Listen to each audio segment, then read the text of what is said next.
बिस्मिल्लाहिर्रहमानिर्रहीम। अस्सलामुअलैकुम। कैसे हैं व्यूवर्स आप लोग सब? उम्मीद करती हूँ कि आप लोग सब खैरियत से होंगे। तो आज जनाब मैं आप सबको सिखाने जा रही हूँ बहुत ही मज़ेदार खलीफा नान खताई बनाना, वो भी घर में। बहुत ही टेस्टी बनती हैं इस रेसिपी से। तो चलें बनाना स्टार्ट करते हैं। अगर आप मेरे चैनल पे न्यू हैं तो मेरे चैनल को सब्सक्राइब कर लें, साथ ही बेल आइकॉन का बटन है इसे क्लिक कर दें। इससे मेरी नई आने वाली वीडियो का नोटिफिकेशन आपको सबसे पहले फ्री में मिलेगा। तो सबसे पहले हम क्या करेंगे, चूल्हे के ऊपर एक पैन रखेंगे। फ्लेम नीचे आपने बिल्कुल लो रखनी है और इसके अंदर मैं देसी घी ऐड कर रही हूँ 1 टेबल स्पून। और साथ ही इसमें आलमंड मैं इसके अंदर ऐड कर दूंगी चॉप किए हुए, तकरीबन 2 से 3 टेबल स्पून आपको चाहिए होंगे। और अगर आप चाहें तो व्यूवर्स आप साबित बादाम भी रोस्ट कर सकते हैं। तो अब मैं क्या करूँगी, बादामों को हमने करना है रोस्ट। जब हल्की हल्की सी आपको आलमंड्स के अंदर से खुशबू आना शुरू हो जाए तो आपने चूल्हा बंद कर देना है। और इस बात का ख्याल रखिएगा कि आलमंड को आपने जलाना बिल्कुल नहीं है। तो देखिए आलमंड में से मुझे हल्की हल्की खुशबू आना शुरू हो गई है। चूल्हा बंद कर देंगे और सारे आलमंड जो हैं आपने एक प्लेट में अलग से निकाल लेने हैं। और इसके बाद जो आपको चीज़ें चाहिए होंगी, मैदा मैंने ले लिया है 1.5 कप, 1.5 कप मैदा चाहिए होगा। पाउडर शुगर मैंने ले ली है 3 टेबल स्पून भर के। देसी घी आपको चाहिए होगा 1 कप। 1 कप पूरा नहीं जाएगा, जितना जाएगा वो मैं आपको बाद में बताऊंगी। और इस रेसिपी में आपने देसी घी का इस्तेमाल करना है। रोस्टेड बादाम आपको चाहिए होंगे 2 से 3 टेबल स्पून। इलायची का पाउडर मैंने ले लिया 1/4 टीस्पून। बेकिंग पाउडर आपको चाहिए होगा 1 टीस्पून।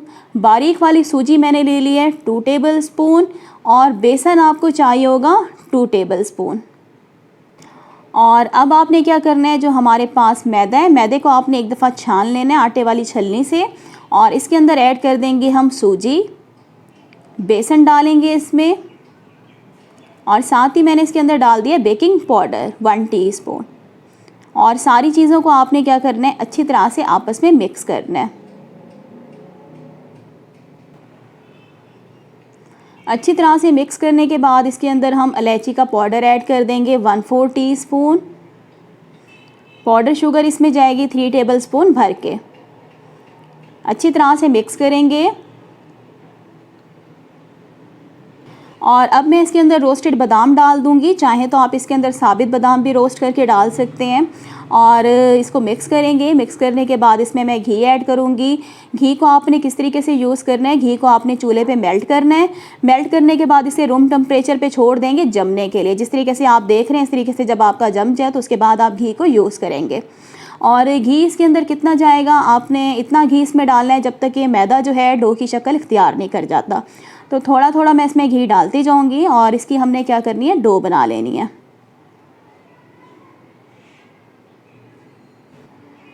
तो ये देखिए व्यूवर्स, हमारी जो डो है रेडी हो चुकी है नान खताई की। आप देख सकते हैं कि मैदा जो है घी बिल्कुल इकट्ठे हो चुके हैं और इसने डो की शक्ल इख्तियार कर लिया। तो इसके बाद इसके अंदर घी डालना आपने बंद कर देना है। तो ये हमारी नान खताई की डो जो है रेडी हो गई है। इसको हम साइड पे रखते हैं। और इसके बाद व्यूवर्स आपने क्या करना है, आपने लेना है सूखा दूध, जो ड्राई मिल्क पाउडर होता है। थोड़ा सा आपने ड्राई मिल्क पाउडर लेना है 1 टेबल स्पून मैंने ड्राई मिल्क पाउडर ले लिया। इसमें आप 3 से 4 टेबल स्पून जो है आप इसमें शहद डाल दें और इसका आपने एक पेस्ट बना लेना है। ठीक है, अगर ये नहीं आपके पास तो आप एक अंडे की जर्दी लेंगे और अंडे की जर्दी को आपने फेंट लेना है। इसके बाद आपको बेकिंग ट्रे चाहिए होगी जिसमें आपने नान खताई को बेक करना है। आपने ट्रे को क्या करना है, बटर या घी से आपने इसको अच्छी तरह से ग्रीस कर लेना है। इसके बाद आपने थोड़ी सी डो लेनी है और आपने क्या करनी है, इसकी बॉल बना लेनी है। बॉल बनाने के बाद हाथ की हथेली से हल्का सा प्रेस कीजिएगा। नान खताई ना ज़्यादा मोटी होनी चाहिए और ना ही ज़्यादा पतली होनी चाहिए। और इस बात का व्यूवर्स आपने ख्याल रखना है कि आपकी जो नान खताई की डो है वो ना ही बहुत ज़्यादा ऑयली होनी चाहिए और ना ही बहुत ज़्यादा ड्राई होनी चाहिए। जिस तरह से आप मेरी देख रहे हैं सेम इसी तरह से आपने बनानी होगी। और नान खताइयाँ बनाने के बाद व्यूवर्स आपने क्या करना है, नान खताइयों को गैप देकर लाजमी रखते हैं क्योंकि जब ये बेक होती हैं तो ये फूलती हैं। अगर आप गैप नहीं देंगे तो ये आपस में चिपक जाएंगी। तो इसके बाद व्यूवर्स क्या करेंगे, जो हमने ड्राई मिल्क और शहद का पेस्ट बना के रखा था वो हम ब्रश करेंगे नान खताइयों के ऊपर। इससे क्या होता है, जब ये हमारी बेक होके निकलेंगी तो ऊपर एक बहुत खूबसूरत सा लाइट गोल्डन कलर आएगा। और आज व्यूवर्स मैं इनको ओवन में बेक करूँगी। अगर आप इनको पतीले में बेक करना चाहते हैं तो पतीला बेकिंग मैं आपको बहुत बार सिखा चुकी हूँ, मेरे चैनल पे वीडियोस हैं, आप देख सकते हैं। तो आज मैं इसको ओवन में बेक करूँगी। ओवन मैंने तकरीबन 180 सेंटीग्रेड पे 15 मिनट पहले जो है प्री हीट होने के लिए ठहरा दिया था और अब हम इसको बेक करेंगे ओवन में। तो ओवन में ये बेक हो जाएंगी तकरीबन 15 से 20 मिनट के लिए।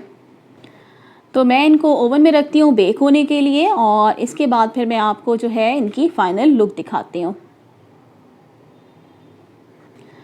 तो ये देखिए व्यूवर, अल्हम्दुलिल्लाह से हमारी जो नान खताई हैं तकरीबन 20 मिनट में बिल्कुल परफेक्ट बेक हो चुकी हैं। और इसके बाद व्यूवर्स आपने क्या करना है, गरम गरम ट्रे से इनको बाहर नहीं निकालना क्योंकि बहुत सॉफ्ट होती हैं, ये टूट जाएंगी।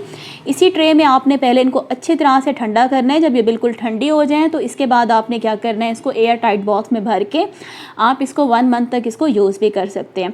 तो अभी मैं क्या करती हूँ, इनको अच्छी तरह से ठंडा करती हूँ, इसके बाद मैं इनको जो है ट्रे से बाहर निकाल के दिखाती हूँ।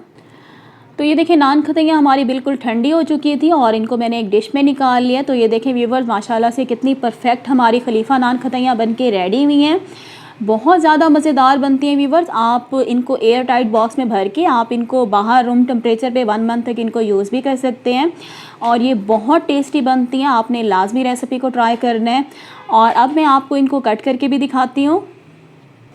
तो ये देखिए व्यूअर्स, एक नान खताई मैं आपको उठाकर दिखा रही हूँ। आप इसका कलर देखें ऊपर से कितना खूबसूरत आया और नीचे से भी इसका कलर कितना खूबसूरत आया है। और ये देखें व्यूअर्स, कितनी ज़बरदस्त हमारी नान खताइयाँ बन के रेडी हुई हैं, बिल्कुल बटरी और क्रम्बली बन के रेडी हुई हैं, बहुत ही टेस्टी बनती हैं।